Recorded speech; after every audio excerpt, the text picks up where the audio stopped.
자, 안녕 여러분. 자, 이번 시간에는 우리가 이제 여기 프린트 선생님이 오프라인 시간에 준 반도 있고 안 준 반도 있는데, 이제 받으면 이제 이 부분을 여러분 선생님이 해설을 해줄 테니까 보고 확인을 하시면 됩니다. 역시 타임라인을 따라서 선생님이 다 이렇게 그 링크를 달아놨으니까 여러분들 쪽수 잘 확인하시고 보시면 될 것 같아요. 자, 그럼 여기 첫 번째 보도록 합시다. 자, 이 제품의 내용을 정리해보자. 이거는 뭐예요? 바로 이제, 내용의 흐름을 우리가 이제 파악을 해보자. 전체적인 내용의 흐름을 파악해보자. 라는 거죠. 그래서 씬 67, 여러분들 교과서 있죠? 교과서를 펼치고 같이 한번 보도록 해요. 씬 67부터 그리고 79까지 내용을, 여러분들 교과서 펼치셨죠? 펼치시고 보시면 67, 개울가. 이거 아시죠? 비 와가지고, 소나기 와가지고, 개울가에 이제 물이 불어가지고, 이제 소년을 업고, 건너고 있는 장면. 그렇지. 그리고 나서 이제 소녀가 비를 너무 많이 맞아서 아팠죠. 그래서 소녀의 방에서 아프고 새벽에 그래서 할아버지가 업고 뛰고 그 다음에 넘어가면 이제 의원한테 갔다가 또 아팠죠. 그리고 나서 이제 개울가에서 소년이 계속 기다리고 있고 그리고 나서 보니까 이제 윤초 씨가 팔아야겠다. 이제 돈이 필요하니까 뭐 그 장면이었죠. 찻집에서는. 그리고 나서 이 개울가를 보면은 이제 소년이 졸면서 이제 소녀를 기다리고 있더라. 뭐 그 장면이었죠. 그리고 나서 79는 뭐니? 바로 윤초씨 집에서 바로 장씨에게 집을 파는 장면이었죠. 이제 여자애가 아프니까 돈이 필요해서 파는 장면까지가 이제 79까지였네요. 자, 그러면 그거를 딱 정리하면 이렇게 되는 거죠. 소년이 소녀를 업고 어디를 건너? 개울을 건너고 이후에 소녀가 병이 났다. 그 다음에 윤초씨의 집이 장씨에게 넘어가게 되었다까지 이렇게 딱 정리하면 되네요. 자, 그 다음에 씬 81부터 85 역시 교과서를 확인해 봅시다. 자, 여기죠? 윤초지 집 마루에서 여기서 이제 할아버지 찾으러 뛰어다니는 장면 뭐 거기 있었죠. 그러다가 할아버지가 뒤뜰에 계셨구나. 그래서 할아버지가 뭐 하고 있었니? 바로 대추를 따고 계셨구나. 그래서 대추에 얽힌 이야기를 했었죠. 이제 아버지가 태어날 때 심은 거다. 뭐 그런 식으로. 그래서 이제 대추를 개울가에서 이제 만난 소년에게 주는 장면이 있었죠. 그리고 이사를 가게 된다고 얘기를 해서 소년이 놀랐다. 뭐 그런 내용도 있었었고. 그리고 나서 이제 소년의 집으로 가서 이제 소년의 아버지가 이제 윤초신의 댁 제사를 가기 위해서 이제 닭을 가늠을 하고 있었다. 근데 이제 남자애는 이제 소녀를 좋아하니까 자꾸 소년이래. 어쨌든 소녀를 좋아하니까 이제 더 큰 수탉으로 가져가세요. 뭐 그런 장면이 있었죠. 그리고 나서 윤초씨 집 여기 제사 지낸 장면이 좀 자세하게 나왔다. 그리고 나서 점프하고 제사 끝나고 그 다음에 아버지하고 같이 술을 마시는 윤초씨의 모습이 있었죠.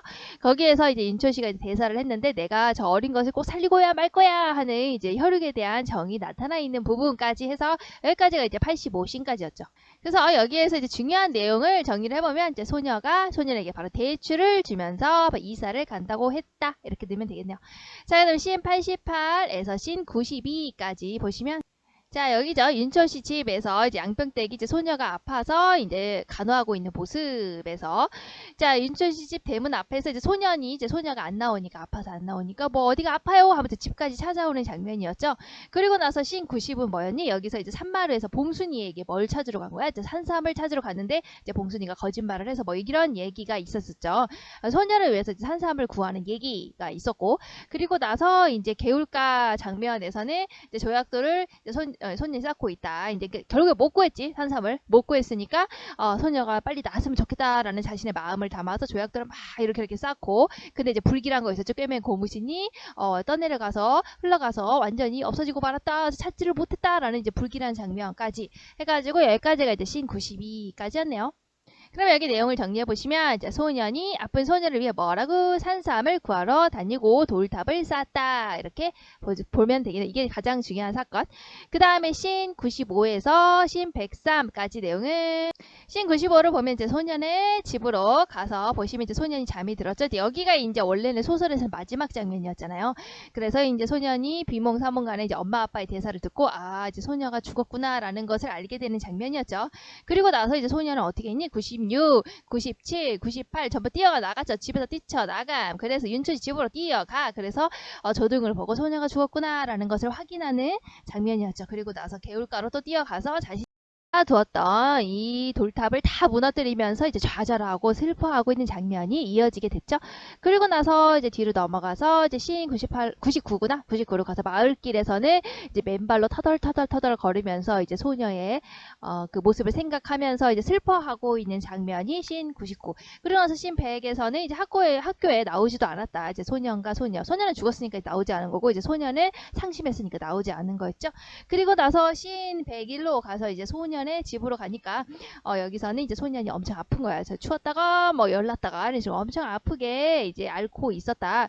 그리고 나서 씬 102로 갔죠. 소년의 집 마당으로 가서 이제 소년은 계속 이렇게 아프게 앓고 있고 엄마 아빠가 이제 걱정스럽게 대화를 하고 있는 장면이었죠. 그래서 우리 아들이 너무 많이 아파요. 뭐 이런 얘기 있었지. 그래서 뭐 자라보고 놀란 것은 소뚜껑 보고 놀란다고 뭐 이런 얘기 하면서 놀랐다. 그리고 나서 중요한 거는 이제 아버지의 대사에서 이게 성장 소설에 초점을 두고 있구나라는 걸 우리가 알 수 있었죠. 여기였죠. 얘들은 앓고 나면 몸이든 마음이든 자라기 마련이니까 해서 이 드라마 소나기는 바로 성장 소설에 초점을 두고 있는 거구나라는 것을 우리가 이제 여기서 알 수가 있었죠.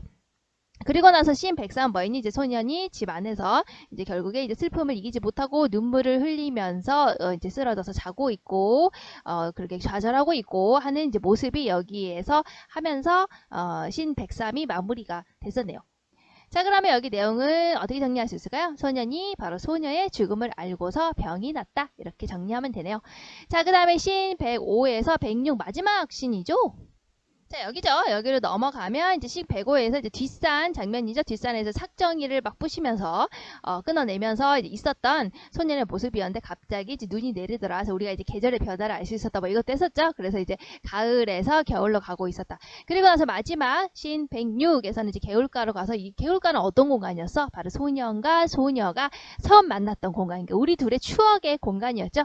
이제 거기에서 나중에 어떻게 했어? 조약돌이 떨어졌지만 죽지 않았다. 요 장면 있었지? 떨어졌지만 죽지 않고 그대로 두겠어. 마지막 있었죠. 다급히 조약돌을 꺼내려다가 물속에 그대로 둔 채에서는 나는 너를 이제 묻어두겠어. 너를 나의 추억 속에 두겠어. 나는 이제 슬픔을 극복하겠어. 이제 더 이상 슬퍼하지 않겠어. 라고 하는 소년의 성장을 보여주고 있는 장면으로 마무리가 됐었어요.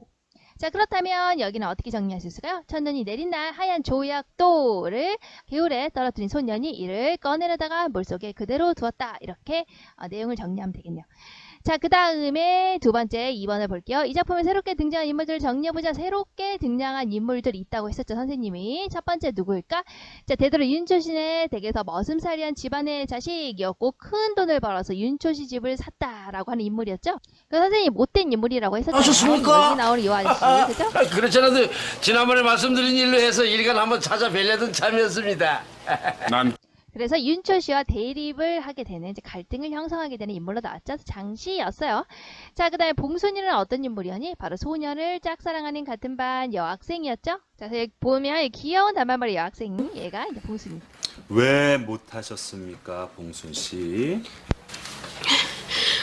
어제 산에 약초 캐러 갔었거든요. 저런 몹시도 힘이 들었겠구나. 특히 뭐였니? 소년에게는 산삼이 있다고 거짓말을 해서 소년의 마음을 아프게 했던 인물이었죠. 자, 그 다음에 또 새롭게 등장한 인물 누구지? 바로 양평댁이 있겠죠. 윤초시 집에 집안일을 도와주는 아주머니 역할이었고요. 이 드라마에 이렇게 나오죠. 양평댁! 예, 어르신 준비 다 됐습니다.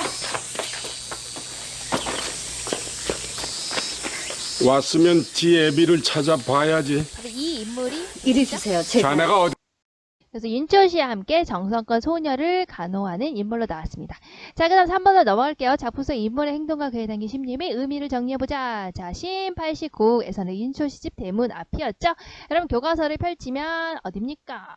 자, 여기가 되겠죠. 그래서 윤초 씨 집 대문 앞이었고 이제 소녀가 나오지 않자 걱정이 돼서 소년이 이제 집을 찾아가는 장면이었어요. 양평댁과 이런 대화를 하고 있었어요. 그래서 이걸 정리하면 이렇게 되겠죠? 소녀가 걱정되어서 소녀의 집을 찾아갔다가 소녀 대신에 양평댁을 만났다. 자, 그 다음에 씬 90 산마루 씬에서는 자, 여기죠. 여기서는 이제 봉순이에게 우리가 산삼을 찾으러 갔다가 이제 봉순이가 산삼이 있다고 거짓말을 했구나. 뭐 들통이 났구나. 뭐 이런 거 있었죠. 이제 그 씬입니다. 그럼 그 씬을 정리해보면 바로 봉순이를 찾아가서 산삼을 구하려고 했던 장면. 자, 그 다음에 씬 92는 이제 개울가 장면. 자, 여기였죠. 이제 산삼을 구하려고 했지만 결국에 구하지 못하고 어땠다고? 돌탑을 이제 과하게 쌓는 장면이었지. 그리고 이 소녀가 나였으면 좋겠다라고 이제 바라면서 이제 돌탑을 좀 막 심하게 쌓고 있는 부분이었어요. 그래서 이 부분은 이제 돌탑을 쌓으면서 간절히 빌고 있다라고 정리하면 되겠네요. 자, 그러면 이 모든 장면들은 결국에 어떤 것을 위해서 그런 겁니까? 거기에 담겨져 있는 마음 상태는 어떤 겁니까? 바로 소녀의 병이 낫기를 바란다라는 것이 담겨져 있는 거겠죠. 선생님 병이 빨리 나았으면 좋겠으니까 양평댁 집에 왜 안 온 거죠? 왜 학교에 안 온 거죠? 하면서 양평댁을 얘랑 대화를 하게 되고 소녀의 집을 찾아가고 그 다음에 산마루에 봉순이를 찾아가서 산삼을 구하려고 하려고 했고 이렇게 발음이 안 돼. 산삼을 구하려고 했고 그 다음에 개울가로 가가지고 돌탑을 쌓으면서 소녀가 나았으면 좋겠다 하면서 이제 돌탑을 좀 과하게 쌓는다. 이 모든 것들은 다 소녀의 병이 낫기를 바라는 마음에서 하는 행동이구나. 이렇게 볼 수가 있죠. 자, 그 다음에 씬 98, 4번 볼게요. 자, 여기에 나타난 소녀의 심리를 추측하여 써보자. 씬 98은 바로 이제 개울가 장면이었죠. 이제 소녀가 죽고 나서 이제 개울가로 와가지고 돌탑을 무너뜨리면서 모든 게 다 거짓말이야! 하면서 이제 울음을 터뜨리는 그런 장면이었죠. 자, 이렇게 소녀가 죽고 나서 절망해서 이렇게 돌탑을 무너뜨리고 조약돌도 던져버리고 막 개울에 집어 던지고 다 거짓말이야! 막 이렇게 하는 거 보니까 굉장히 슬퍼하는 거죠. 그리고 보니까 무릎을 모아서 고개를 박은 채 우는 소년이고 이제 원격으로 멀리 잡아서 커다란 나무 아래 아주 작고 외롭게 보이는 소년을 서로 대비시켜서 소년의 외로운 마음을 강조했다라고 했었죠. 그래서 이런 것들은 다 뭐 때문에 그런 거야? 바로 소녀가 죽었기 때문이죠. 그러면 소녀가 죽었을 때 이런 행동을 보이는 걸 봤을 때 소년의 심리 상태는 어떻겠습니까? 굉장히 슬프고 절망스럽고 고통스럽다라고 정리를 할 수가 있죠. 그 다음에 이제 5번 문제를 볼게요. 시인 106에서 소년이 조약돌을 물속에 그대로 두는 행동이 의미하는 바를 정리해보자. 이거 맨 마지막 장면이 마지막 씬. 자, 마지막 씬 우리가 어디였지? 개울가로 가죠. 개울가는 너와 나의 추억의 공간이야. 소년과 소녀가 처음 만났던 공간이잖아. 그러니까 추억이 담겨져 있는 공간에 다시 가서요. 다시 너와의 추억이 담긴 바로 그 하얀 조약돌을 어떻게 했다는 거야? 그 추억의 공간에 두고 오겠다. 거기에 그냥 두겠다라는 거죠. 그 얘기는 뭐야? 난 이제 더 이상 너로 인해서 슬퍼하지 않겠다. 나는 울지 않을 거야. 나는 이제 너를 마음속에 묻을게. 나는 그 슬픔을 극복했어. 라는 성장을 보여주고 있는 거라고 했죠. 자, 그럼 볼게요. 이거 이렇게 정리할 수 있겠네요. 소년의 마음속 상처와 슬픔을 이겨내는 것이다. 그렇죠. 그 다음에 소녀와의 추억을 마음속 깊이 간직하려는 것이다. 결국 이것은 뭐를 의미한다고? 성장 소설이라고. 이게 뭐라고? 소년의 성장, 소년의 성숙. 성숙이라는 것이 마음이 성장하는 거 이렇게 표현한 거야. 성숙을 나타내는 것이다. 자, 그 다음에 엄청나게 좋은 문제죠. 자, 6번을 볼게요. 원작의 소나기하고 재구성된 작품, 드라마 소나기를 비교를 해보자. 자, 원작 소나기하고 재구성된 작품인 드라마 소나기 같은 경우에는 원작은 소설이었어요. 자, 그래서 서술자가 있었죠. 자, 그리고 드라마 같은 경우에는 재구성됐어요. 그러니까 서술자가 없죠. 자, 그래서 인물까지 서술자 써놓을까? 서술자가 있죠. 여기는 서술자가 말해주는 사람이 없죠. 그죠? 자, 그리고 나서 인물 같은 경우에는 이제 소년과 소녀를 중심으로 이야기가 전개가 됐다. 그러니까 인물이 좀 단순해요. 그때 소녀밖에 안 나오고. 하지만 재구성된 작품 드라마 대본에서는 소년과 소녀로의 장씨, 봉순이, 양평댁 등 아주 다양한 인물이 등장하더라라는 게 차이죠. 자, 그 다음에 이제 원작 소설에서는 이제 소년의 부모님의 비중이 그닥 크지는 않죠. 뭐 그렇게 많이 나오진 않잖아요. 맨 마지막 장면에 나오지 않아요? 그죠? 맨 마지막 장면에 이제 닭 들고 가시면서 얘기하고 마지막에 또 소녀가 죽었다라는 것을 대화로 알려주는 장면, 뭐 그런 장면에서만 등장을 하죠. 하지만 드라마 소나기에서는 좀 달라요. 원작에서보다 소년 부모님의 비중이 좀 커졌어요. 그래가지고 제사를 지내러 갔다가 제사 끝나고 나서 윤초 씨하고 술 한잔 하면서 이런저런 얘기를 한다든지 뭐 이런 식으로 비중이 좀 더 커졌다는 것을 알 수가 있죠. 그리고 나서 또 소년이 아파서 막 끙끙 앓고 있을 때 엄마 아빠가 집 앞에서 이제 뭘 태우면서 얘기를 하면서 그러면서 성장하는 거야. 뭐 이런 대사도 하고 좀 더 비중이 커졌다는 거 알 수가 있죠. 자, 그리고 원작에서의 또 소나기에서는 또 윤초신은 그냥 언급만 됐어요. 윤초신의 증손딸이래. 끝. 뭐 아는 거 있어요? 모르는데 모르죠. 근데 드라마에서는 어때? 윤철 씨와 소녀의 관계가 좀 더 자세하게 나왔죠. 그래서 그러면서 윤초씨가 얼마나 소녀를 사랑하는지, 혈육에 대한 정이 얼마나 각별한지에 대한 씬이 많이 나왔죠. 그래서 새벽에 이제 소녀가 아프니까 소녀를 업고 뛴다든지, 그리고 소녀가 큰 병원에 가야 된다고 하니까 돈을 마련하기 위해서 집을 판다든지, 뭐 이런 식으로 해가지고 이제 윤초씨와 소녀의 관계가 좀 더 자세하게 많이 나왔잖아요. 그리고 뭐였지? 제사를 지내고 난 뒤에 술을 마시면서, 그 소년의 아버지하고 술을 마시면서 내가 그 어린 것을 꼭 살리고야 말 거야 하는 이제 강한 의지를 보인다든지, 뭐 이런 것들이 많이 나왔어요. 또 대추, 뭐 이런 거 있었죠. 대추를 소녀에게 주면서 이건 네 아버지가 태어나던 해에 심은 대추란다, 뭐 이런 얘기도 해주고, 그렇지. 굉장히 많이 등장을 했어요. 근데 대부분의 씬에서 이제 소녀를, 증소녀를 얼마나 사랑하는가에 초점을 두고 좀 더 많이 등장을 했다, 이제 이렇게 생각하면 되겠죠. 자, 그리고 사건 같은 경우도 원작 소나기 같은 경우에는요. 자, 소년이 소녀의 죽음을 아는 것으로 끝나죠. 그래서 열린 결말이라고 했었어요. 우리가 선생님이 열린 결말이라고 했었어요. 그래서 그냥 묻어달라고 그랬대. 점점점 뭐 이런 식으로 끝났잖아. 하지만 재구성된 작품 드라마 소나기는 좀 달랐어요. 어떻게 달랐니? 바로 소년이 소녀의 죽음을 안 이후에 장면이 추가가 됐죠. 이후에 소년이 얼마나 슬퍼하고 좌절했는지, 그리고 소년이 너무 슬퍼한 나머지 뭐 몸을 끙끙끙끙 앓고 엄청 아팠다, 뭐 이런 장면도 등장을 했잖아요. 죽음을 안 이후에 장면이 등장했다는 게 특징. 자, 그 다음에 윤초씨 집이 또 장씨에게 넘어가는 장면 같은 거라든지 새롭게 추가됐죠. 그리고 또 소년이 소녀의 병을 낫게 하려고 애쓰는 장면, 아까 돌탑을 뭘 쌓는다든지 봉순이에게 가서 산삼을 구하러 간다든지 뭐 이런 거 있었죠. 그리고 이제 뭐 여러 가지 또 소년이 또 소녀가 학교에 안 나오니까 걱정돼가지고 소녀의 집까지 뛰어갔다든지, 뭐 이런 여러 가지 장면들이 추가가 됐더라. 자, 그리고 배경도 차이가 있었어요. 계절적인 배경이 원작에서는 그냥 가을이기만 했죠. 가을에서 끝이었어요. 선생님이 얘기했죠. 애틋한 사랑 이야기, 애틋한 첫사랑의 사랑 이야기를 나타내고 있기 때문에, 그러면 배경이 언제가 가장 적절하겠습니까? 바로 봄은 굉장히 화사하니까 좀 그런 느낌 안 살지. 그리고 여름은 너무 더워요. 약간 그런 느낌 아니야. 자, 그리고 겨울도 막 춥잖아. 그래서 약간 애틋한 이런 거 표현하기 조금 그래. 근데 가을은 약간 날씨도 선선하고 굉장히 맑고 청명한 데다가 약간 겨울이 되기 직전에 약간 그런 가을의 모습이니까 굉장히 애틋한 느낌이 들잖아. 그러니까 가을이 뭔가 이제 그런 사랑 이야기에 적절하겠구나라고 생각해서 가을이 배경인 거겠지. 생각을 잘 해봐. 그치? 자, 그런데 드라마 같은 경우에는 뭐라고 했니? 소년의 성장에 초점을 두고 있죠. 그러니까 가을의 아픔을 극복했다라는 것을 보여주기에는 이제 가을에서 겨울로 지나가는, 계절이 지나가는 모습으로 표현을 하는 게, 성장을 나타내는 게 더 적절하지 않았을까, 이렇게 볼 수가 있는 거죠. 자, 그 다음에 이제 공간적인 배경도 원작 소나기에서는 바로 언제니? 개울가 산 소년의 집으로 좀 단순했는데, 재구성된 드라마 대본의 공간적인 배경은 읍내 의원이라든지 병원, 그리고 학교라든지 좀 공간이 좀 더 다양해졌다라는 게 차이점입니다. 그 다음 OX 문제로 넘어갑시다.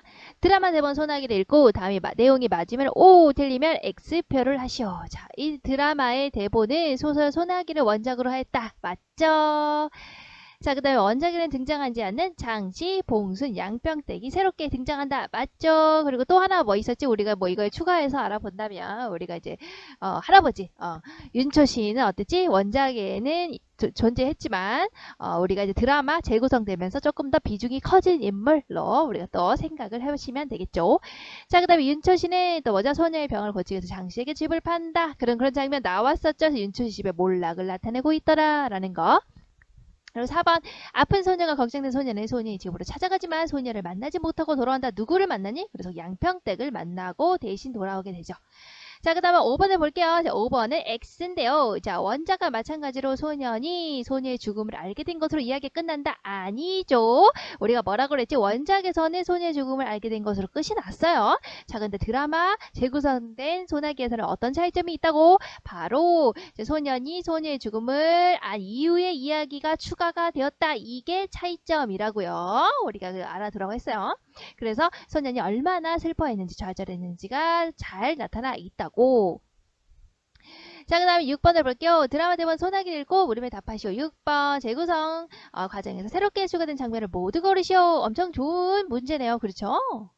자, 원작과 다르게 추가된 장면을 봅시다. 자, 소년이 소녀를 등에 업고 물에 불어난 개울을 건너는 장면, 이런 장면 있었죠. 새롭게 추가 안 됐어요. 자, 윤철 씨가 아픈 소녀를 업고 땀을 흘리면서 뛰어가는 장면. 그렇지. 새롭게 추가가 됐었죠. 원작에서는 윤철 씨는 증손딸이래 라고 그냥 가볍게 얘기만 하고 윤철 씨에 대해서 아무런 정보가 없었는데, 여기서는 윤철 씨가 소녀가 아프니까 새벽에 업고 뛴다. 그래서 이 장면에서 이제 윤철 씨가 증손녀를 얼마나 사랑하는지 우리가 알 수가 있다. 뭐 그렇게 했었죠. 자, 그리고 디귿을 볼게요. 역시 새롭게 추가가 됐네요. 자, 윤철 씨가 장 씨에게 화를 내다가 쓰러지는 장면. 그렇지. 우리가 집을 팔아가지고 했는데 장 씨가 막 비아냥댔잖아. 아니, 여기서 사람이 자꾸 죽어가니까 너는 죽지 말아라. 뭐 이렇게 말하는 장면이 있었지. 그러니까 윤철 씨가 열이 받아가지고 나 이 자식! 막 이렇게 하면서 뒤로 넘어가는 장면이 있었었죠. 내 이놈! 막 이러면서. 자, 그런 장면에서 서로 이제 갈등을 하는 장면. 이런 장면은 이제 원작에는 없었죠. 새롭게 추가된 거 맞죠? 자, 소년이 윤철 씨네 제사에 닭을 가져가는 아버지에게 큰 수탉을 가져가세요 막 하는 장면. 이거 있었죠. 이거는 어땠니? 원작에도 있었죠. 그리고 드라마 소나기에도 있었죠. 그래서 큰 수탉이 의미하는 게 바로 이제 소녀를 생각하는 소년인지 자꾸 발음을 할 때 바로 소녀를 생각하는 소년의 마음이 드러나 있다라고 이제 했었죠. 자, 그리고 이제 소년이 할 말이 있다면 아픈 소녀의 집에 찾아가는 장면. 자, 이것도 새롭게 추가됐다고 했었죠. 이런 거 없었잖아, 그치? 그러니까 소녀가 아파서 학교에 나오지 않으니까 이제 막 찾아가가지고 할 말이 있어요 막 이러면서 집을 찾아가는 장면이 있었죠. 그래서 이런 걸 봤을 때 이런 장면들이 새롭게 추가가 됐구나 하고 여러분이 딱 정리를 하면 되겠네요. 자, 여기까지 하면 선생님이 준 프린트 해설 다 했죠? 여기까지 하도록 합시다.